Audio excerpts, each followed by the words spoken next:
Bonsoir et bienvenue dans Au Quotidien et Au Quotidien la suite en ce mardi 3 juin et la présentation de votre journal ce soir, c'est Laure Girard. Bonsoir Laure. Bonsoir Alexandre, bonsoir à tous. Nous recevons deux invités qui seront présents pendant toute cette édition ce soir. Absolument, Thomas Huchon est journaliste, enseignant et auteur de Résister aux fake news chez First Edition. Comment faire face aux théories du complot les plus courantes? On en parle avec lui. À ses côtés, William Foss, le président du Club de la presse du Maine, qui travaille également à Fréquency, et vous l'entendez dans la matinale. Il propose une soirée débat grand public ce mardi à 19h30 à la brasserie 72. À découvrir dans Au Quotidien et Au Quotidien la suite, mais tout de suite, place à l'actu.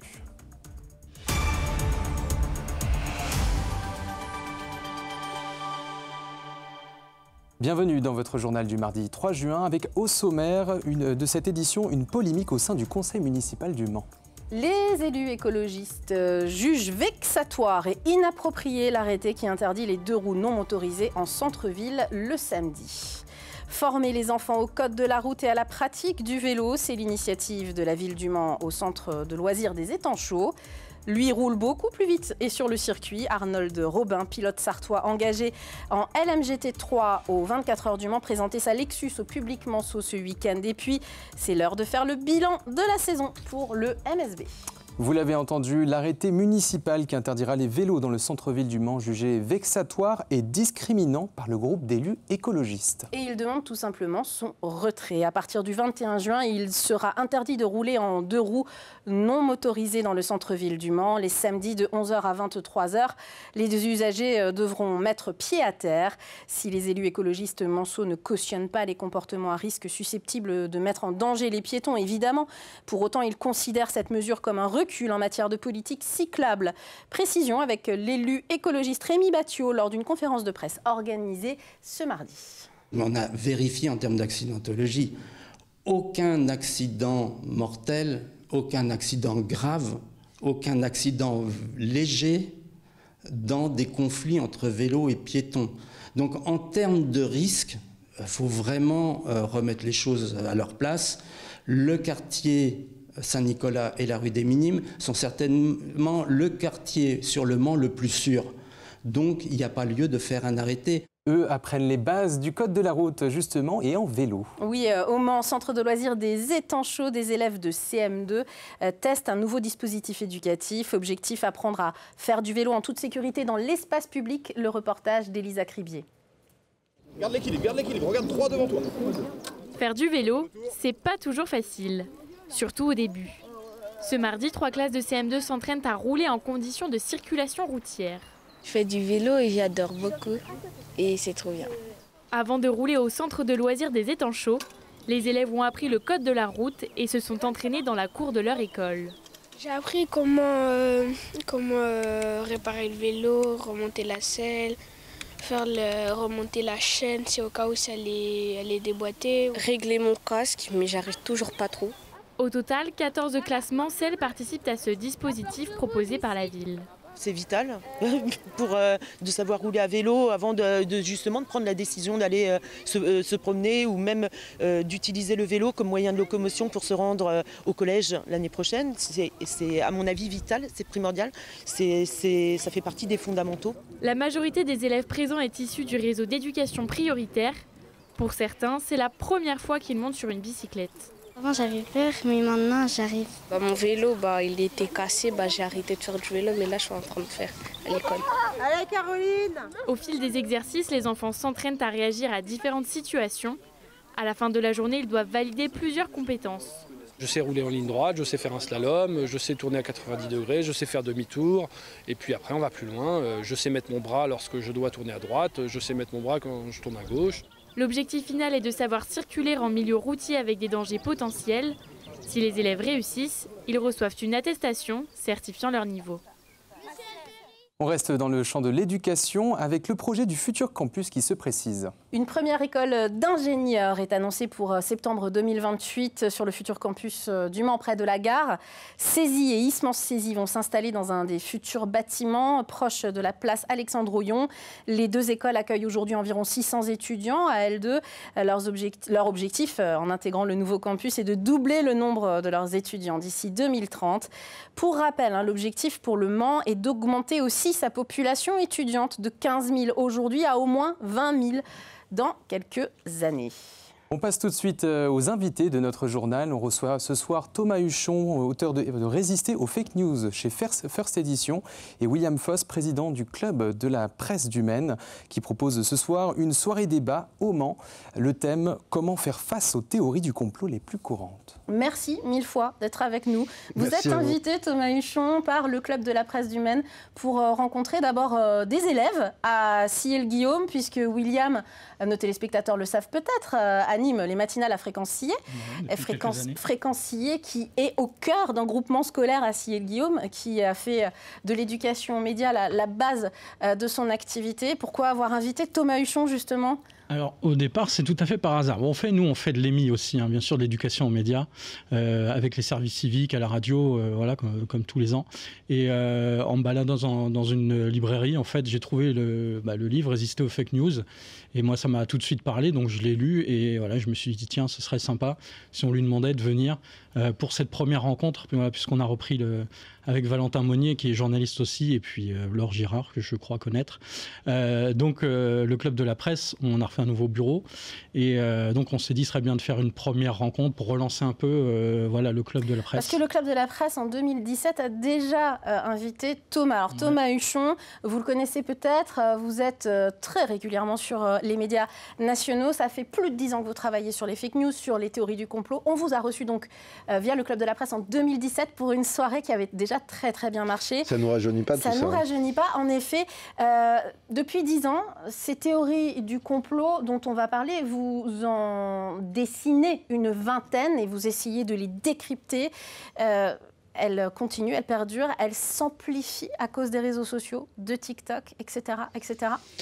Ce qui est sûr, c'est qu'elles ont trouvé avec la nouvelle manière de nous informer un terrain à la fois extrêmement propice et des outils extrêmement puissants. En gros, les réseaux sociaux, il y a des choses super, mais leur manière de fonctionner donne un peu une prime à certains contenus.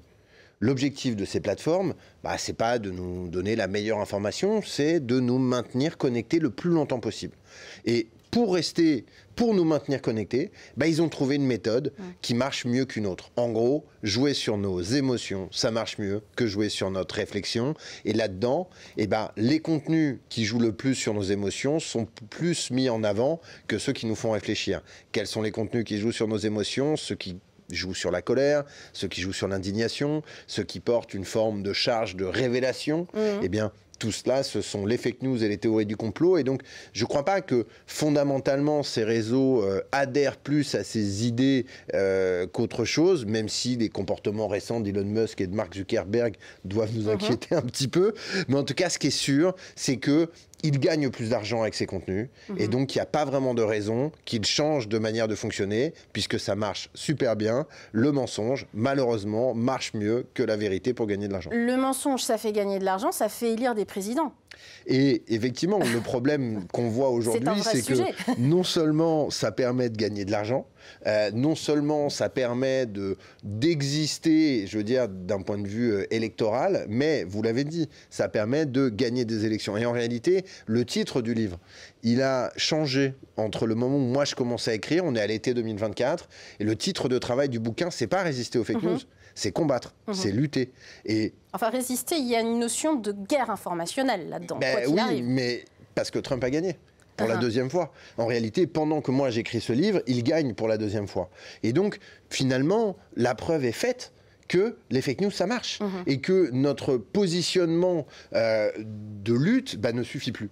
Il faut rentrer en résistance et il faut, pour résister à ce phénomène, changer de méthode et changer de braquet de manière très importante. Les jeunes sont au cœur de votre problématique. L'éducation média, vous en avez parlé. Thomas Huchon, vous êtes enseignant également. Les jeunes que vous rencontrez, tous les deux, ils sont réceptifs aux théories du complot ou finalement pas plus que leurs aînés, et je dirais même pas plus que les grands-parents parfois? Pas plus, je pense. C'est vrai qu'eux, ils en voient plus parce qu'ils sont sur TikTok, sur les réseaux sociaux par rapport aux grands-parents, mais on se rend compte quand même qu'ils réfléchissent. On a l'impression. Ils savent utiliser l'outil peut-être plus que les quadras, les quinquas. Ça se questionne. Je pense que ce qui est sûr, c'est que si on exposait les adultes à la même quantité de fake news que les gamins, la France aurait déjà largement basculé dans une forme de dystopie trumpiste. Et d'ailleurs, en réalité, au-delà de l'adhésion à ces théories du complot, il y a aussi la diffusion de ces théories du complot. Nous, on a étudié un peu la diffusion des théories du complot, des 20 théories les plus courantes. Ça fait 15 milliards de vues sur Internet au cours des 5 dernières années. Eh bien, ces 15 milliards de vues, est-ce qu'ils sont le fait des jeunes? Est-ce que les jeunes sont ceux qui représentent le plus de partage là-dessus? Pas du tout. Les moins de 25 ans ne représentent que 12% de ce volume. Ça veut dire que 88% du volume des fake news qui circulent depuis 5 ans sur les réseaux sociaux, il n'est pas le fait de gamins qui sont perdus dans le monde informationnel, ils sont le fait d'adultes qui sont persuadés de savoir vérifier des infos, et c'est beaucoup plus inquiétant. Eh bien, on va continuer à en parler Au quotidien la suite, et vous allez peut-être nous donner quelques conseils si on se retrouve à un dîner de famille avec tata, tonton qui croient que la Terre est plate. Malheureusement, 9% des Français, selon un sondage IFOP de 2018, le pensent. On ne parle pas des Américains, on parle bien des Français. On en parle tout à l'heure.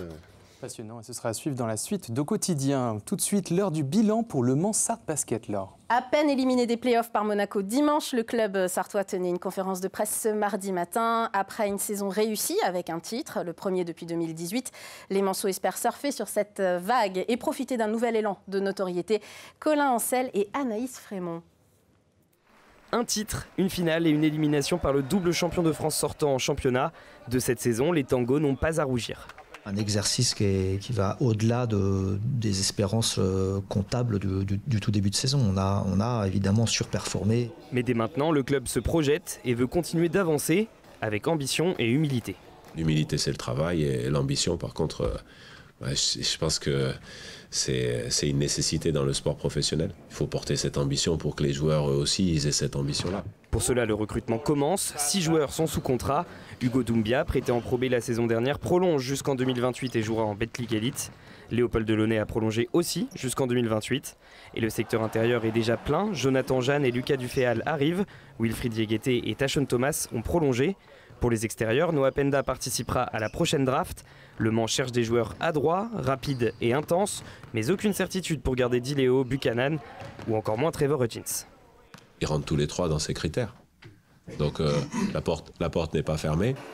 Une certitude avec la saison du club et la qualification en BCL, la Coupe d'Europe, le MSB suscite l'intérêt. Il y a une forme de hype aujourd'hui autour du travail effectué par Guillaume. Les agents veulent placer leurs joueurs auprès de Guillaume. Peut-être pas tous, mais en tous les cas, une bonne partie d'entre eux. Et ça c'est vrai, c'est facilitant. Un effet positif ressenti aussi dans les gradins, avec une affluence moyenne de près de 5400 personnes, soit 10% de plus que l'an dernier. Je constate l'engouement qu'il y a eu tout autour du club pendant toute cette saison. Donc à nous de surfer dessus, d'être encore plus exigeants. La concurrence est quand même incroyable dans ce championnat. Le challenge, en tout cas, effectivement, il va être assez incroyable de faire au moins aussi bien déjà la saison prochaine. Un sacré défi à relever qui commencera au mois d'août pour la reprise de l'entraînement. On poursuit avec un avant-goût des 24 heures du Mans qui se rapproche. Ce dimanche, la Lexus 78 engagée en LMGT 3 par l'équipe Acodis ASP était exposée en plein cœur du Mans, accompagnée de son pilote. Vous le connaissez, le Sartois Arnold Robin. Rencontre avec Anthony Piton. Avant le rugissement du moteur, le cliquetis des appareils photo. En plein centre du Mans, la star, c'est elle, la Lexus LMGT 3 numéro 78. Un bolide de 530 chevaux engagé par l'équipe française Acodis ASP pour les prochaines 24 heures du Mans. Une occasion pour les fans de commencer à vibrer. C'est un début pour les 24 heures. On commence et puis après ça va suivre tous les jours et puis après ça va être la grande fête et puis je vais passer ma semaine ici sur le Mans autour du circuit. Au volant de cette Lexus, le pilote amateur sartois Arnold Robin qui entame sa 4e participation aux 24 heures. À 2 semaines de la course, 1 semaine du pesage et de la journée test, il y a plus de l'envie. C'est-à-dire que, allez, la préparation maintenant c'est fini et puis on a hâte d'y être.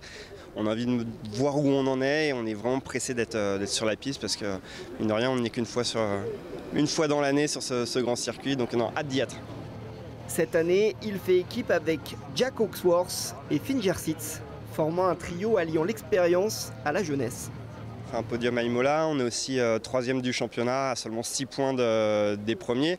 Donc évidemment qu'on sait que si la course parfaite, on arrive à la faire, il y aura peut-être un podium à la clé. Après, le Mans reste le Mans. C'est une course très longue. Il y aura beaucoup de pièges à éviter, que ce soit la météo, le trafic, la fatigue, qui est beaucoup plus importante sur une course comme le Mans. Donc voilà, l'objectif, ça reste pour moi toujours le même, de faire la meilleure course possible.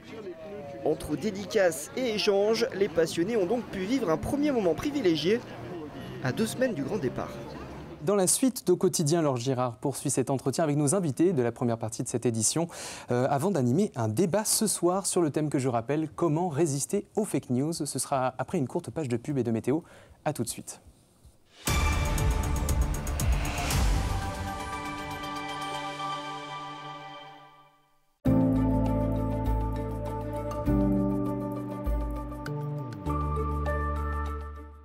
Bonsoir messieurs, dames, ravi de vous retrouver pour ce nouveau bulletin météo.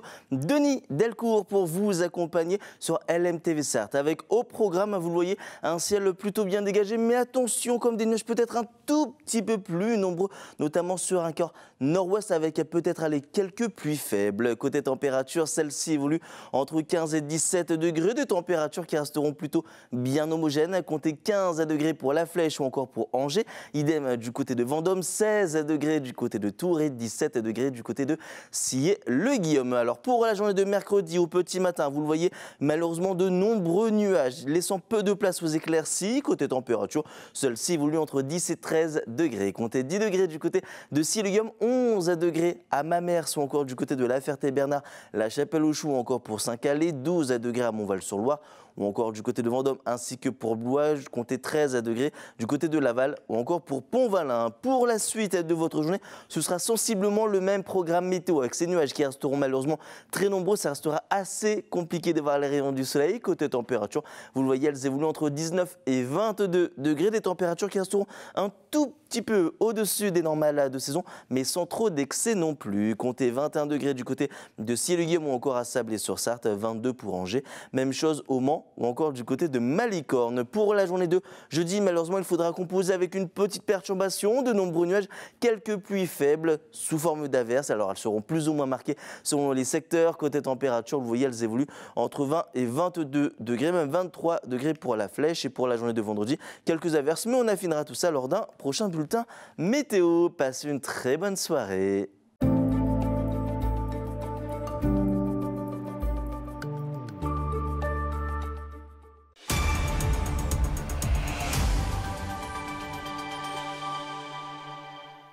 Bienvenue dans Au quotidien, la suite en ce mardi 3 juin avec la qualité de l'air qui est moyenne sur l'ensemble de la région. Mercredi, rien à signaler. Concernant les pollens, les graminées sont présents de manière très élevée. Et je le ressens. Je ne sais pas vous, mais moi, je sais que les graminées sont dans l'air en ce moment. Nos invités, c'est toujours Thomas Huchon, auteur de Résister aux fake news chez First Edition, comment faire face aux théories du complot les plus courantes, et William Foss, président du Club de la presse du Maine, animateur fréquencier. Vous proposez une soirée débat au grand public, c'est gratuit, allez-y, Brasserie 72, ce mardi soir à partir de 19h30. C'était primordial pour vous, William, d'inviter un journaliste qui débunk les théories du complot et surtout qui donne des bons conseils. Parce que malgré tout, il y a des conseils très pratiques. Et alors, je le signale, c'est vraiment pas un essai compliqué d'abord. C'est très grand public et ça, c'est vachement important à dire. J'ai pris beaucoup de plaisir à lire et même on rigole. Alors que ça peut être très grave quand même comme situation, mais il y a des moments où j'ai vraiment ri. C'est très, mais je vous en prie. Très structuré. En fait, on vous présente le complot, par qui il est arrivé, pourquoi, quelles sont les conséquences aussi. Et c'est vrai que c'est très bien expliqué, c'est abordable par tout le monde. Et c'est vrai que c'est important pour nous de l'ouvrir à à tout le monde en fait ce débat, parce que ça touche tout le monde tout simplement. Donc c'était important que ce soit accessible à tout le monde. Alors 20 chapitres d'abord, c'est ça la composition du livre, des chapitres avec des théories complotistes, j'en cite quelques-unes, le Pizzagate par exemple, évidemment Michael Jackson, JFK, Elvis, Hitler ne sont pas morts, ça c'est logique, tout le monde le sait. Tout le mouvement QAnon, vous revenez là-dessus et c'est très très important pour comprendre comment Donald Trump aussi s'est fait élire. La Terre est plate, les pyramides n'ont pas été construites par les Égyptiens, mais peut-être par les extraterrestres, on ne sait pas. Enfin voilà, des théories du complot évidemment. Quand on est au dîner de famille à côté de Tati, ça m'est arrivé. Ouais. Et je pense que c'est arrivé à absolument tous les gens qui nous regardent, d'avoir quelqu'un en face de soi qui, à un moment, est dans une théorie quand même assez délirante. Qu'est-ce qu'on fait concrètement? C'est pas la peine d'aller de manière frontale? En tout cas, ce qui est sûr, c'est qu'il y a deux types de personnes avec qui vous allez être confrontés à ça. Il y a des gens avec qui vous souhaitez garder des relations, et puis il y a des gens avec qui vous ne voulez pas garder de relations. Je pense que ceux avec qui on ne veut pas garder de relations, ça ne sert à rien d'aller dans la conversation, parce qu'il y a une forme d'incompatibilité à discuter ensemble, parce que vous ne pouvez pas vous mettre d'accord avec cette personne sur le point de départ, sur les faits, et donc vous ne pouvez pas confronter même vos interprétations des faits, et donc la discussion ne sert à rien. Si c'est quelqu'un qui compte pour vous, si c'est quelqu'un qui est important dans votre vie, c'est quelqu'un qui est de votre famille, qui est un proche, qui est un ami, qui est un compagnon, un conjoint, c'est quelqu'un qui a une valeur émotionnelle pour vous, et ben, il faut arriver à faire trois choses qui sont très difficiles. La première, c'est qu'il faut conserver cette relation. Donc ça veut dire qu'il ne faut pas couper les ponts. Même si la personne dit n'importe quoi, il ne faut pas couper les ponts. Et il faut garder le plus de... J'ai du mal à trouver le mot d'empathie, mais de qualité dans cette relation. C'est-à-dire qu'il faut que cette relation, elle vous permette de vous faire confiance. Ouais. Hein. Et donc, peut-être que la meilleure solution de garder cette relation avec ces sujets, c'est de ne pas parler de ces sujets. Oui, en effet. Et de parler d'autres choses. Et en maintenant cette relation, vous permettez un deuxième truc. Ce deuxième truc, c'est qu'il faut permettre à la personne qui vous dit n'importe quoi, de revenir. De faire cette marche arrière. C'est super dur pour tout le monde. Pour vous, pour moi, pour William. Nos positions ne sont pas que des idées, elles sont aussi notre identité. Elles sont aussi notre rôle dans le groupe social. Elles sont aussi notre rôle par rapport aux gens. Et donc, si on doit revenir en arrière sur quelque chose qui est aussi structurant dans notre identité, dans notre personnalité, il faut qu'il y ait l'espace pour ça. Il faut que si vous faites ce chemin-là, vous ne soyez pas moqué, vous ne soyez pas injurié, vous ne soyez pas vilipendé, que vous soyez dans une forme de confiance, de dire « bah ouais, j'ai eu tort, je me suis trompé. Et je vais comprendre cette erreur ». Et ces deux premières étapes, donc on garde la relation, on permet à l'autre de revenir en arrière, parce que justement, on va l'amener à revenir un peu en arrière, mais tout seul. On ne va pas le convaincre, on va l'amener à se poser des questions. Et il ne faut surtout pas essayer de le convaincre, parce que là, en réalité, est confronté à un mur. La meilleure réponse à une question complotiste, c'est une question. Oui, parce que vous le dites, ce n'est pas possible de prouver que quelque chose n'existe pas. Bah ouais, en fait, c'est le problème. C'est quand même très compliqué. Oui, mais en fait, c'est le problème, par exemple, si je me mettais à dire, Laure, que vous disposez de comptes secrets aux îles Caïmans. Bien sûr. Eh bien, vous ne pourriez pas me prouver que c'est pas vrai. Ben non. C'est ce qui est arrivé les éléments pour le prouver. C'est ce qui est arrivé au président Macron lors du débat présidentiel de l'entre-deux tours en 2017 face à Marine Le Pen. Elle l'accuse d'avoir des comptes. Il ne peut pas prouver qu'il n'a pas de comptes parce qu'en réalité, ces comptes, on ne peut pas les prouver. Donc si on ne peut pas les prouver qu'ils existent, on ne peut pas prouver qu'ils n'existent pas. C'est un peu débile comme truc, mais en réalité, ça dit quelque chose. Que ces réseaux sociaux et que ces nouveaux modes de diffusion de l'information et de la parole ont profondément changé. On parle tout le temps de la liberté d'expression. Mais à quel moment est-ce qu'on parle de la responsabilité des propos qui sont tenus? Est-ce qu'un monde dans lequel n'importe qui peut dire n'importe quoi, et surtout n'importe qui peut accuser quelqu'un sans en faire la démonstration, est-ce que ça c'est une démocratie ou est-ce que c'est un procès stalinien? Justement sur ce sujet-là, il y a quand même des réflexions, notamment au niveau européen, et surtout au niveau européen, d'encadrer finalement les GAFAM. Ça reste très compliqué. Que peut le politique, à votre avis, sur ces sujets-là? Parce qu'il y a une forme d'urgence quand même maintenant à encadrer finalement la liberté d'expression sur les GAFAM. Le politique, il peut ce qu'il veut. Ouais. Et je crois que les politiques français, mais aussi les politiques européens, ne veulent pas rentrer dans un rapport de force avec ces plateformes parce qu'ils ont peur pour leur audience numérique. Parce que c'est encore le Far West. C'est totalement le Far West. Je veux dire, c'est ceux qui pensent qu'il y a des régulations aujourd'hui qui empêchent les réseaux sociaux de dire n'importe quoi, donc qu'ils regardent ce qui s'est passé aux États-Unis pendant la campagne de 2024. S'il y avait eu des garde-fous, M. Trump n'aurait pas pu gagner. Donc il n'y a pas de garde-fous. Le problème auquel on est confronté là, il est qu'il y a des pays qui agissent. J'ai envie de dire que tout ça, c'est une question de rapport de force. Et que les Chinois, ils ont imposé des choses aux GAFA. Pourquoi? Parce qu'ils leur ont dit, vous voulez rentrer sur vos marchés, ce sera mes règles. Et c'est 2 milliards d'individus. Et c'est 1,5 milliard d'individus, mais ça dit quelque chose de ce qu'est l'Union européenne en termes de marché. Vous parlez du règlement européen, le RGPD, Règlement général sur la protection des données personnelles, ça date de mai 2018. Et cette réglementation européenne, elle est tellement puissante et le marché européen est tellement important pour les GAFA qu'ils ont imposé cette règle à leurs clients américains alors qu'ils n'avaient pas besoin de le faire.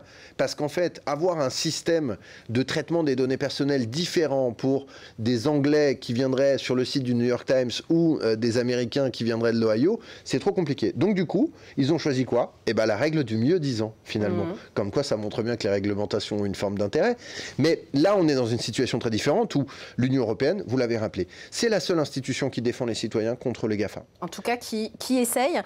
La solution qu'on a, nous, utilisateurs, c'est de conscientiser le fait qu'on est des utilisateurs citoyens, qu'on n'est pas que citoyens en mettant un bulletin dans le monde, mais qu'aujourd'hui, sur les réseaux sociaux, on doit se penser citoyen et donc responsable de ce qu'on dit, de ce qu'on publie, de ce qu'on partage. Déjà, on est des citoyens on est des citoyens tout le temps. Mais justement, il faudrait qu'à un moment, nous soyons des citoyens numériques comme nous sommes des citoyens dans la vraie vie. S'il y avait quelqu'un sur votre plateau qui débarquait pour nous dire des insanités racistes ou sexistes... Ce serait pas possible, mais c'est possible sur le réseau. On l'empêcherait, on réagirait. Vous voyez ce que je veux dire? C'est que finalement, quand quelqu'un va faire ça dans notre univers numérique, on va avoir cette tendance à le supprimer de nos amis. On ne veut plus voir tout ça. On ne va pas le contredire. Et je crois qu'il y a aussi un moment où tous ces comportements déviants, parce que là on parle quand même de paroles racistes, donc c'est des choses qui sont en dehors du cadre de la loi, tout ce qui est inacceptable doit être combattu. Et sur les réseaux sociaux, l'inacceptable n'est pas combattu, il est même sponsorisé à coup d'algorithme.